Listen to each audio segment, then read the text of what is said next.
बोलो कृष्ण कन्हैया लाल की।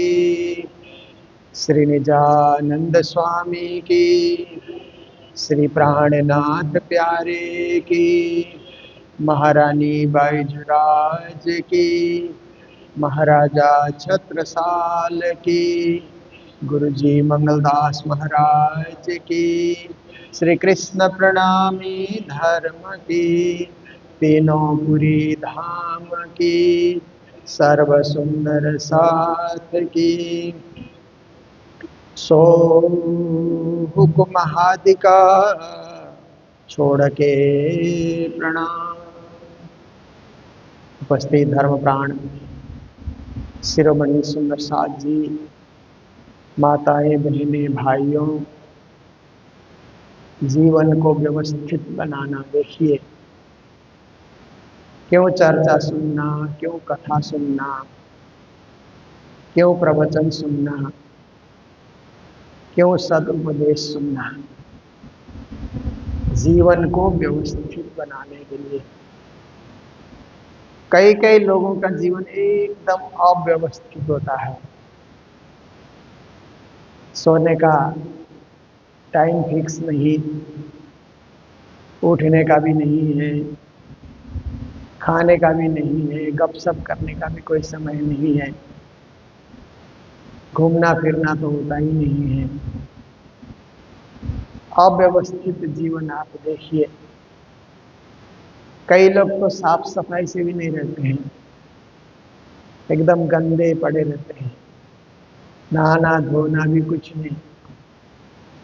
आज नहाए कल नहाए नहीं, कभी कभी तो 5-7 दिन नहाते भी नहीं है। पूरा अव्यवस्थित जीवन। और अभी क्या है, उनके घर में जाइए तो घर भी अव्यवस्थित होता है।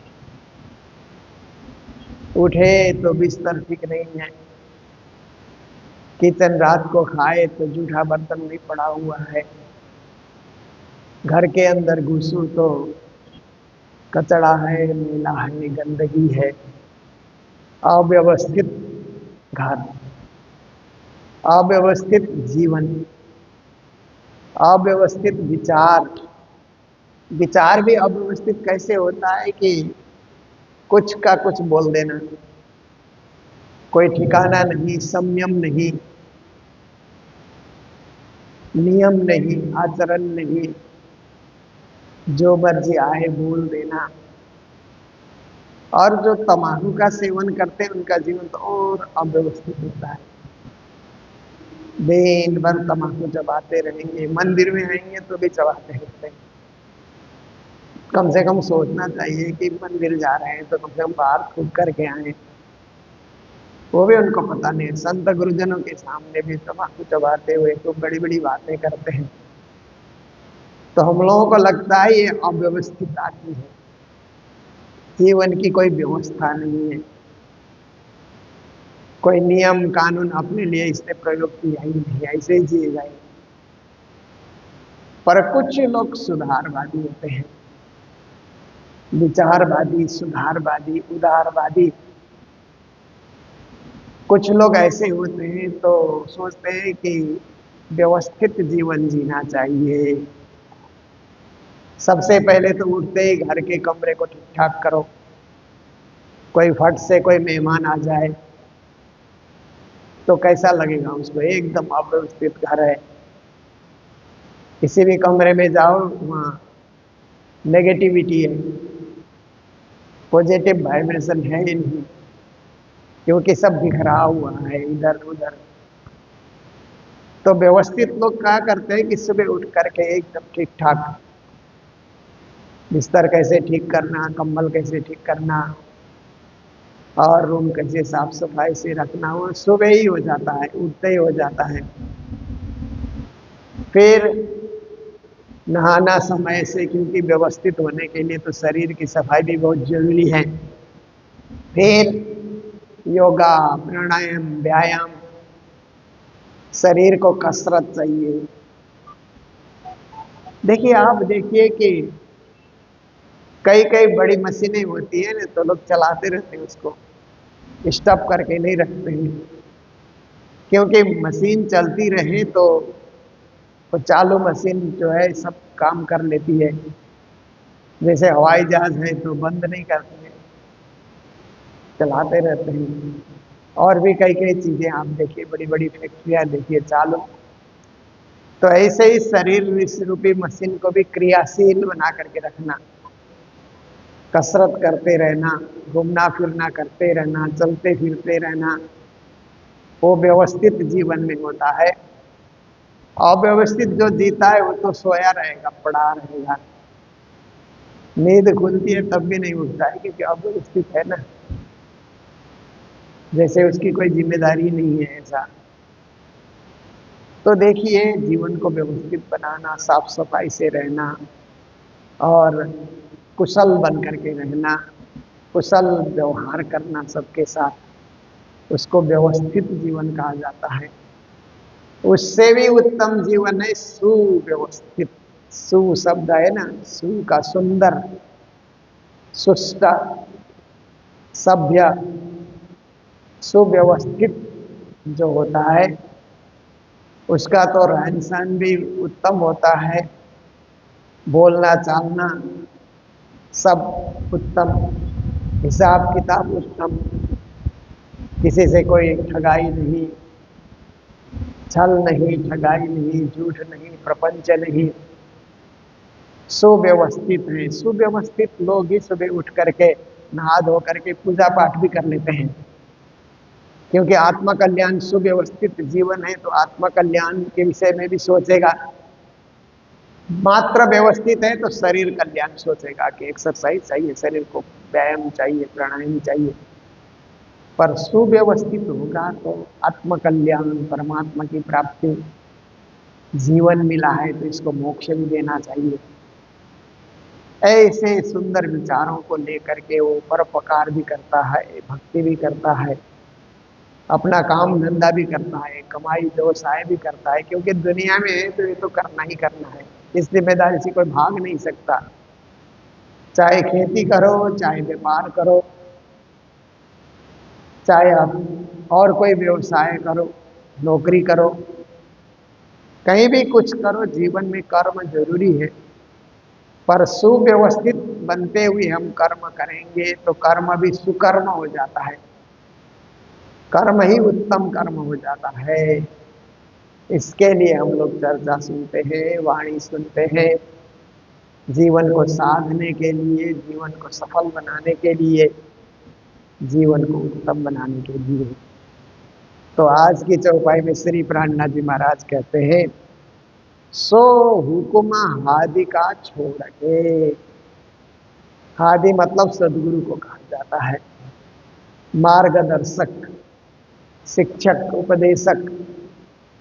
तो ऐसे सदगुरु का हुक्म छोड़ करके मन मर्जी करना, मन मस्ती करना, अपने ढंग से चलना, ये हमारा जीवन नहीं होना चाहिए। सदगुरु ने जो कहा, सदगुरु तो हमारे इस लोक में और परलोक में भी राज्य के चरणों तक पहुंचाने वाले हमारे साथी है ना। सदगुरु एक ऐसे साथी है, जैसे कहते हैं अच्छे साथी को इंग्लिश में कहते हैं ना, वो फ्रेंड, गाइड एंड फिलोसोफर कहते हैं ना, अच्छे दोस्त को। जैसे एकेडमिक प्रोग्राम होता है, कोई अच्छे दोस्त की विदाई हो रही है, उस समारोह में अन्य दोस्त आकर के उसके विषय में बोलते हैं, तो ये हमारे फ्रेंड भी रहे, गाइड भी रहे और फिलोसोफर भी रहे, तो सुनने में भी कितना अच्छा लगता है ना। तो ऐसे ही सदगुरु जो है हमारे साथी भी हैं, कब सब करेंगे, यात्रा साथ साथ करेंगे तो सदगुरु हमारे साथी हो गए। फिर समय समय पे गाइड भी करते हैं कि आपको ऐसे चलना है, ऐसे रहना है, कुछ शिक्षा मूलक निर्देशन भी देते रहते हैं। और तीसरी बात है कि वो फिलोसोफर भी है, दर्शन के ज्ञाता भी है, जीवन दर्शन बता देते हैं। देखिए, दर्शन शास्त्र तो 6 हैं, पर एक 7वां दर्शन शास्त्र भी है, जीवन दर्शन। अपने जीवन को ही दर्शन बनाना, अपने जीवन को ही फिलॉसफी बना देना, अपने आप को ही गुणी बनाना, अपने आप को ही ज्ञानी बनाना, अपने आप को ही महान बनाना, जो कार्य सदगुरु धनीश्री देवचंद्र जी ने किया। हम लोग बीतक में सुनते ही हैं, हर साल बीतक क्यों सुनना कि सदगुरु कितने महान हैं और उन्होंने उस महान पद को पाने के लिए कितनी बड़ी तपस्याएं की, साधनाएं की। हमें उतनी साधना करने की जरूरत नहीं है, पर उनके उपदेश को ही पालन करने से हो जाएगा। हमें साधना उन्होंने की हमारे लिए। जैसे माँ बाप कमाते हैं ना बच्चों के लिए, तो बच्चों को बहुत परिश्रम करना नहीं पड़ता है, पर माँ बाप ने जो कमाया है उस धंधे को चलाए रखें, उस घर को रंग रोगन करके ठीक ठाक करके रखते रहे ना, क्योंकि मेहनत तो माँ बाप ने किया है। ऐसे ही सदगुरु ने मेहनत किया धर्म स्थापित करने के लिए, धर्म का झंडा फहराने के लिए, धर्म को उच्च बनाने के लिए। हम अनुयायियों का काम है कि उसको सजाए रखें, बनाए रखें, उसको श्रृंगार करके रखें, उसको सुंदर बना करके रखें। तो ऐसे सदगुरु धनी देवचंद्र जी और महामती प्राणनाथ जी, जो हमारे इस प्रणामी परंपरा के जो फाउंडर हैं, संस्थापक हैं, ऐसे सो हुक्म आदि का छोड़ के, उनके हुक्म को छोड़ करके मनमाना कोई चला तो उसकी गति नहीं होगी, परम गति नहीं होगी, मोक्ष गति नहीं होगी। छोड़ साहिब के पाए, साहिब सदगुरु को ही कहा यहाँ पर, उनके पांव को छोड़ करके देखिए, वो जिस गति से चल रहे हैं, जिस चाल से चल रहे हैं, हमें भी उसी चाल से चलना है। उनके पांव को नहीं छोड़ने का अर्थ ये नहीं कि पांव पकड़े रहना, ऐसी बात भी नहीं है। क्योंकि सच्चे और अच्छे गुरुजन होते हैं तो पांव छूने देते भी नहीं है, क्योंकि वो मर्यादा में रहते हैं। तो उनका पांव फिर कैसे पकड़े रहना? प्राणनाथ जी ने वाणी में कहा कि उनके पांव को छोड़ो मत कभी। तो इसका मतलब है कि वो जिस आचरण से, जिस तरह से एक आचरण बना करके चलते हैं, जिस नीति से चलते हैं, जिस रीति से चलते हैं, जिस उद्देश्य से चलते हैं, उस उद्देश्य में हम भी चलें, उनके बताए मार्ग पे हम चलें। वो आकर के मंदिर में परिक्रमा करते हैं तो हम भी करें, आरती करते हैं तो हम भी आरती में शामिल हो जाएं। तो अब जैसे जैसे क्रियाएं करते हैं और परोपकार करते हैं, तो हमसे जो बने, जो अपने से बने उतना ही हम करें, परंतु उनके आदेश और उनके चरणों के प्रताप को जीवन में अनुभव करते हुए हम लोग चले, उसको कभी छोड़े नहीं। बीच अंधेरी शून्य के, यदि सदगुरु के उपदेश से, सदगुरु के चरण शरण से हम भिन्न हो गए तो एक अंधकार में हम पड़ेंगे। भवसागर का अंधकार है ना संसार का, जो कभी कोई पार नहीं पा सकता है। उस अंधकार में फंसा तो फंसा ही रहेगा। तो कहते हैं कि अंधकार में नहीं, वो शून्य में भी विलीन हो जाएगा। जैसे कई कई लोग शून्य में विलीन हो जाते हैं ना, कमाई धंधे में चले जाते हैं तो कोई मंदिर में नहीं, सामाजिक संस्थाओं में नहीं, शादी ब्याह में भी नहीं आना। ऐसे लगता है कि शून्य में विलीन हो गए, उन्होंने अपना अस्तित्व तो शून्य में। कई लोग विदेश चले जाते हैं, फिर लौट करके आते ही नहीं, उधर ही शादी कर लेते हैं, उधर ही शून्य में विलीन हो जाते हैं। अपनी संस्कृति, सभ्यता, परंपरा सब कुछ छूट जाता है। कमाओ खाओ, कमाओ खाओ, इतना ही रह जाता है। इसलिए प्राणनाथ जी महाराज कहते हैं, अंधेर का मार्ग कभी चुनना नहीं चाहिए, हम प्रकाश की ओर जाएं। हम प्रकाश की सृष्टि है, और प्राणनाथ जी ने वाणी में प्रकाश ग्रंथ हमें सौंपा है कि उजाला हमेशा साथ रखो। देखिए ना, रात को कभी बत्ती जाती है ना तो कैसे हम लोग परेशान हो जाते हैं। थोड़ी देर भी बत्ती गई तो हम लोग सोचते हैं कि आजकल तो मोबाइल में ही वो टॉर्च लाइट उसी से हम जला लेते हैं, नहीं तो कहीं ना कहीं मोमबत्ती कहाँ है, कुछ कहाँ है। थोड़ी देर भी अंधेरे में रहना हमें पसंद नहीं होता है। आप देखिए कि उजाले की सृष्टि का क्या है कि कुछ लोग, हम लोग यात्रा में होते हैं तो कभी कभी एक ही कमरे में कुछ लोगों को ठहरना भी होता है, जहाँ जगह ज़्यादा नहीं होती है। कई कई मंदिरों में, कई कई धर्मशाला में कई कई यात्राओं में आप देखिए तो एक ही रूम में 3 लोग 4 लोग 5 लोग भी ठहर जाते हैं। तो एक कहता है कि सब बत्ती बंद कर दो, एकदम अंधेरा करो, तभी मुझे नींद आएगी, बोलता है। और एक बोलेगा नहीं, छोटा सा कुछ तो जलाना चाहिए, रात को उठेंगे तो कहीं किसी से टकराएंगे, कहाँ किधर बाथरूम है, किधर दरवाजे का बाहर निकलना है, कुछ पता तो होना चाहिए। तो आप देखिए दोनों में फर्क आ गया ना। जो अंधेरे की सृष्टि है वो बिल्कुल अंधकार करके सोना चाहता है, तब तो उसको नींद ही नहीं आती जब तक अंधेरे से उसका मिलान नहीं होता। और जो प्रकाश की सृष्टि है वो अंधेरे में सो ही नहीं सकता है। जैसे हम लोगों को, मुझे भी अंधेरे में सोने का अभ्यास ही नहीं है, थोड़ी सी लाइट तो चाहिए ही चाहिए, क्योंकि रोज कमरे बदलते हैं तो किसके घर में सोए हैं, किस कमरे में है, किस मंदिर में है, उजाला होने से ही तो पता लगेगा। अंधकार में तो कुछ पता ही नहीं चलेगा, नींद में सब कुछ विस्मृति हो जाती है।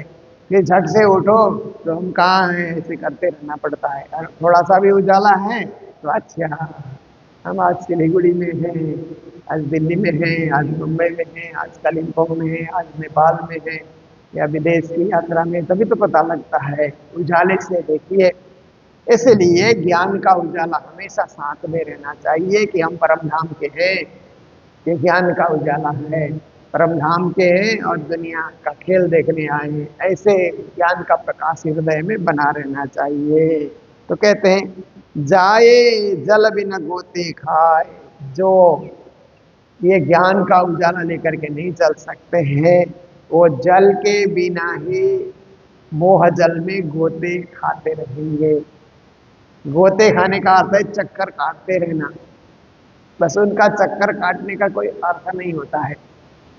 आप देखिए कि एक आदमी घूम रहा है और एक आदमी परिक्रमा कर रहा है। देखिए दोनों ही घूम रहे हैं, दोनों का समय उतना ही लग रहा है, पर एक राज्य को याद करके घूम रहा है तो उसका घूमना ही परिक्रमा हो गई। देखिए कितनी अच्छी बात है ना, पुण्य की कमाई हो गई। परमात्मा को याद करके चल रहा है तो पुण्य अर्जन कर रहा है। एक एक पग पग में, कहते ना, संत दरस को जाइए तज माया अभिमान, ज्यो ज्यो पग आगे धरे कोटि यज्ञ समान।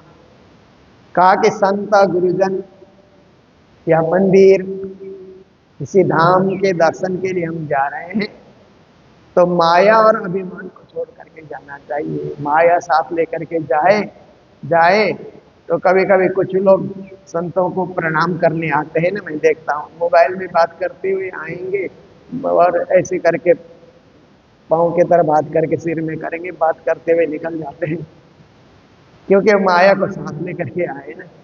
माया को छोड़ करके आते तो कम से कम वहाँ आकर के प्रणाम किया, फिर संत भी पूछे कैसे हो, बहुत ज्यादा नहीं पूछ सका तो भी तो प्रणाम का जवाब प्रणाम देगा, कैसे हो, कहाँ से आना हुआ, आदि आदि, परिवार कैसा है, ये सब होता ही है।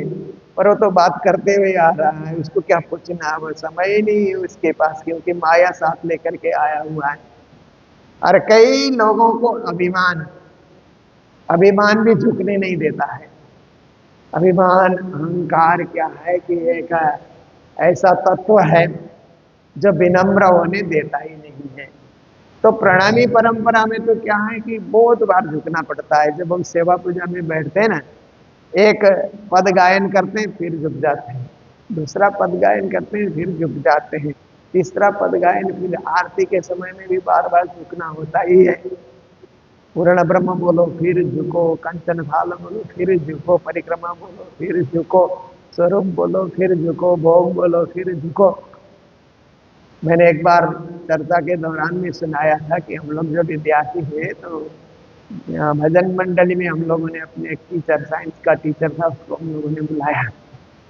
बुलाने के बाद मंडली में रहे, वो प्रवचन भी हुआ, मंडली में सब कीर्तन भी सब होता रहा, साथ रहे। तो दूसरे दिन क्लास में हम लोगों ने पूछा सर कैसा लगा, तो बोलता है तुम लोगों ने झुकाया बहुत ज्यादा, बार बार बार बार, इतना कैसे झुकते हो।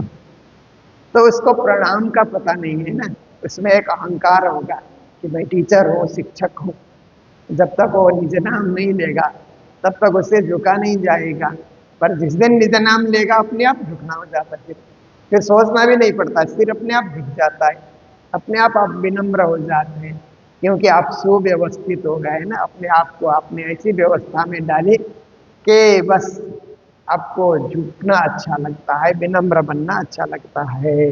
तो श्री जी महाराज कहते हैं ऐसा न हो सका तो बिना पानी के गोते खाते रहना, चक्कर काटते रहना, उसका कोई अर्थ नहीं होता है।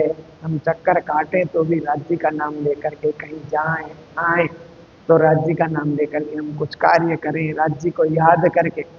जैसे मंदिर में आए तो दिमाग में कुछ बात घूम रही है, प्रणाम करके उठ गए तो राज्य को तो पता भी नहीं लगा। मंदिर में आए तो राज्य माँ मूल मिलावे के सिंहासन में बैठे हुए हैं, और हमारे लिए तो ये मंदिर ही मूल मिलावा है संसार में, इसलिए हम मूल मिला में बैठे राजश्यामा को प्रणाम कर रहे हैं। इतना भी सोचे तो आत्मा की तार परमात्मा से जुड़ जाती है।